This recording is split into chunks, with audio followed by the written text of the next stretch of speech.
Imagine walking into a doctor's office not knowing if you'll leave with a cure, or as part of a bizarre experiment. The past is full of strange and terrifying medical practices that will make you appreciate modern medicine more than ever. From drinking powdered mummies to being treated with live eels, these are not the usual methods you'd expect to hear about.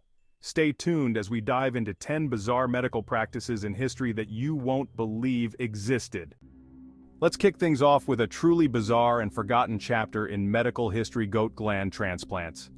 In the 1920s, Dr. John R. Brinkley, a Kansas physician, claimed that implanting goat testicles into men could cure impotence and restore youthful vitality. Brinkley's procedure attracted thousands of patients, making him incredibly wealthy. However, the so-called cure was nothing more than quackery, and many of his patients suffered serious complications. Despite this, Brinkley's marketing genius kept the practice alive for years before he was finally exposed as a fraud. Moving on to our next bizarre practice, let's discuss the tobacco enema. Yes, you heard that right. In the 18th century, doctors believed that blowing tobacco smoke into a patient's rectum could revive them from drowning. It was such a common practice that tobacco enema kits were found in many riverside rescue stations. Today we know better, but back then, if you were pulled out of the water, you might have faced this smoky ordeal. Next, let's dive into the curious case of mummy powder. During the Renaissance, Europeans believed that consuming ground-up mummies from Egypt could cure a wide range of ailments. This gruesome practice, known as mumia, became so popular that demand for mummies skyrocketed, leading to the looting of ancient tombs. Imagine going to your local apothecary and being handed a vial of powdered mummy as a cure for your cold. Yikes! If you thought mummy powder was strange, get ready for corpse medicine. In the Middle Ages, people believed that the blood, bones, and flesh of deceased humans had healing properties. Known as corpse medicine, this practice saw the consumption of human remains to treat ailments like epilepsy, gout, and even internal bleeding.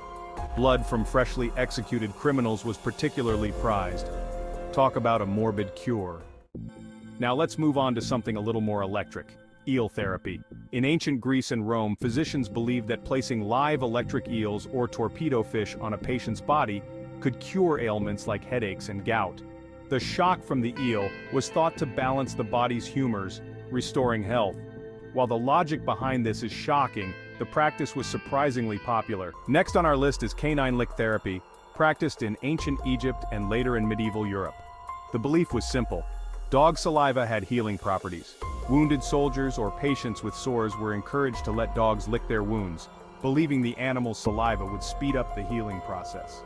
Today we know that dog saliva can carry harmful bacteria, but back then, man's best friend was also considered a healer. Moving on, we have the curious case of toothworms.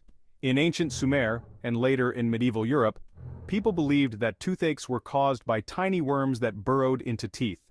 To combat these imaginary invaders, physicians would try to smoke them out using various foul-smelling concoctions. This practice persisted for centuries until the true cause of dental pain, cavities, was understood. Next up, we have tar water, a mixture of pine tar and water that was believed to cure just about anything in the 18th century. Promoted by Irish philosopher Bishop Berkeley, tar water was touted as a cure for everything from fevers to smallpox to digestive issues. Despite its unpleasant taste and lack of effectiveness, tar water became wildly popular for a time, showing just how desperate people were for a cure. Now let's talk about antimony pills, one of the strangest remedies in history. These metal pills, made from the toxic element antimony, were swallowed to induce vomiting or purging. But here's the kicker: the pills didn't dissolve, so they could be reused. Patients would retrieve the pill after it passed through their system, clean it off, and use it again. This practice continued for centuries, despite the dangerous effects of antimony poisoning. Finally, let's wrap up with one of the most infamous treatments in medical history: mercurial treatment for syphilis. In the 16th century, mercury was used to treat syphilis, despite its highly toxic effects. Patients were either rubbed with mercury ointment or inhaled mercury vapor, leading to severe side effects like tremors, tooth loss, and even death. And there you have it: 10 bizarre medical practices that remind us just how far we've come in the world of medicine. Don't forget to like, comment, and subscribe for more strange and fascinating historical facts. Thanks for watching.